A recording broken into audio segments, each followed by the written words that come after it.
Hi, this is Jason from Horrific Nightmares, and welcome back to the Fangoria Movie Challenge. This is the segment I've been doing with my good buddy Joe the Horror Man. We're not only going to watch, but also review all 101 movies Fangoria thinks we should have seen. Today is one of my favorites, and that is Tombs of the Blind Dead. Tombs of the Blind Dead is a 1972 film which runs approximately 101 minutes, depending on which cut you watch, and I will get into that later, and is written and directed by the late Armando de Osorio.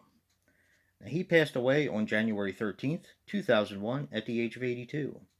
He was responsible for Night of the Sorcerer, Demon Witch Child, and Fangs of the Living Dead.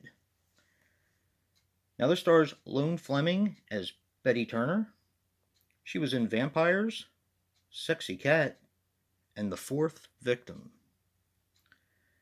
Cesar Burner as Roger Whelan.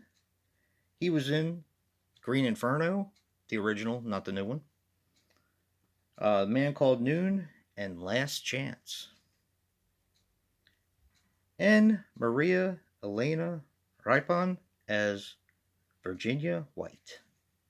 She was in Disco Rojo, The House That Screamed, and The Fish with Eyes of Gold.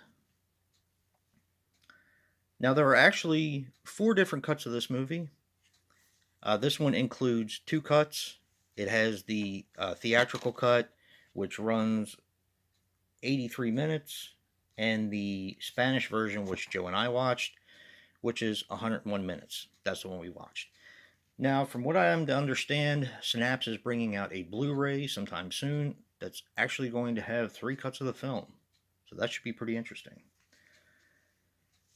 Now, Drive-Ins actually recut this film and renamed it Revenge from Planet Ape to capitalize on the success of Planet of the Apes at the time.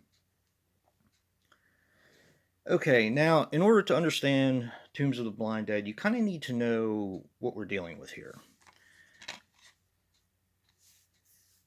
You have Eastern Holy Knights, is what they're called.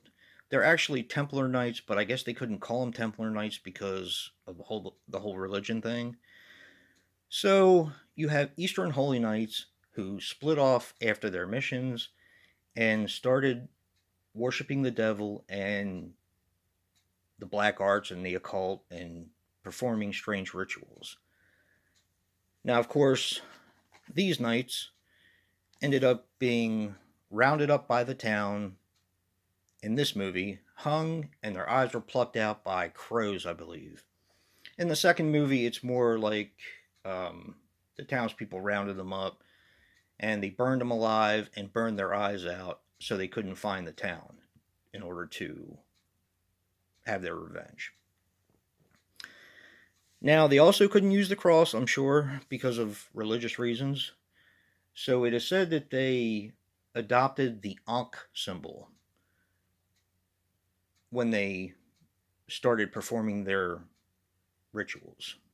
So that's kind of what the Blind Dead are. Now, the story in this is a pretty easy and simple one. You have some people at a resort, at like a hotel and a pool, and 2 girls that roomed together in boarding school that were best friends, Virginia and Betty. Virginia has a boyfriend that I believe she met while she was there, and the 4 of them are planning to go.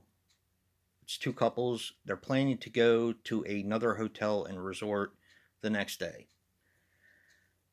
Well, one of the guys doesn't show up, so Virginia's boyfriend takes an interest in Betty, which causes Virginia to get angry and jealous. And on the train that goes from one resort to the other, she jumps off the train and ends up in a medieval town called Berzano. This is all in Portugal, of course.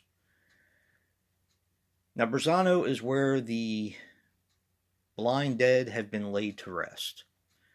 And of course, they come back to life and take Virginia's life. Well, her friend Betty of course, wants to find out what happened to Virginia. So her and Virginia's boyfriend go to look for her, and it becomes kind of like a mystery sort of thing. I'm pretty much going to leave it there. It ends up in Berzano, where a bunch of people are looking for Virginia, and that's kind of how it ends up. Um, I love this movie. I think this movie is absolutely amazing. It's a feast for the eyes. It was not my introduction into Spanish horror, but it just makes me think how great Spanish horror is. And a lot of people don't really include Spanish horror in the whole conversation. I mean, there's the French extreme horror, like Frontiers and stuff like that, that people talk about, high tension. And there's, all different kinds of German horror, the splatter horror, and stuff like that. But very seldom does Spanish horror ever make the conversation, and they have brilliant, brilliant films. Movies like Killer of Dolls, movies like Trampa Infernal, Vacation of Terror 1 and 2. I mean, these movies are just fantastic, and there's so many others. Spanish horror is fantastic, and it seemed like they were always kind of ahead of their time in a way. But at the same time, the movies are primitive, if that makes any sense. But it was kind of hard for me, so I decided to pair this with Night of the Seagulls. Okay, let me kind of break it down to you how these movies work. You have Tombs of the Blind Dead, and you have Return of the Evil Dead, which is kind of the end of the story. Well, Armando de Osorio made two other films, one being The Ghost Galleon, and I almost went with that because I love the old pirate ship look, and I love the setting and the atmosphere and everything. But to be honest, Night of the Seagulls kind of tells a better story and gets back to the whole mythos of the Eastern Holy Knights. Yeah, because you can't say Templar Knights, right? Yeah, okay. But yeah, this is a fantastic movie. This was, of course, the last in the series. I also do love the Ghost Galleon a lot, so it was a tough one for me. But the Ghost Galleon is kind of, while it drips atmosphere and it is just so cool, it is also kind of silly in a way if you really look at the whole storyline. So that's why, once again, I went with Night of the Seagulls. I think it's pretty much a perfect pairing for Tombs of the Blind Dead. The perfect pairing would be Return of the Evil Dead, but I have a feeling that may show up in someone else's video. So, I love this movie. This is definitely one to check out. Unfortunately, these are out of print now, except for Night of the Seagulls, which you can buy from Scream Factory on the Blu-ray. And remember that Synapse, I believe, is going to release a 3-cut version of this film. So the other two, The Ghost Galleon and Return of the Evil Dead, I'm really not sure what the future is for those. But, hopefully we'll get them all in Blu-ray, looking great, with more cuts than we know what to do with. And don't forget to check out Joe's review of Tombs of the Blind Dead and see what he picks for his pairing. And if you like what you see in here, hit that like button and subscribe.